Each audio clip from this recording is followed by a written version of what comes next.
উল্টো রথের দিন আমাদের গপু ঠিক এভাবেই সেজে উঠেছিল, মনে হচ্ছে না একটা দুষ্টু বাচ্চা বসে রয়েছে। আর আমাদের গপু কিন্তু সত্যিই একটু দুষ্টু। আর জগন্নাথদেব, বলরাম, সুভদ্রাও এরকম সাজে সেজে উঠেছিল, পুরোটাই ফুলের সাজ।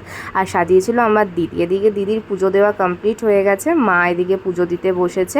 আর কালকে আসতে চলেছে হচ্ছে উল্টো রথের বড় ব্লগ। তোমরা কিন্তু অবশ্যই দেখে আমাকে কমেন্ট করে জানাবে কেমন লাগলো তোমাদের ভিডিও। নেক্সট মর্নিং ঘুম থেকে উঠেই আমি চিয়া সিড খেয়ে নিয়েছি। তারপরে মা দিয়েছিল 1 কাপ গরম গরম চা। আর মায়ের কাছে বায়না করেছিলাম মা খাবো কলার বড়া। তা মা আমাকে কলার বড়া এখানে করে দিয়েছে। আমার রেসিপিটা নেওয়া হয়নি, তখন আমি ঘুমাচ্ছিলাম। ঘুম থেকে উঠে দেখলাম যে পুজো দেওয়াও মার কমপ্লিট। আর এই ফুলগুলো না সব আমাদের গাছের ফুল।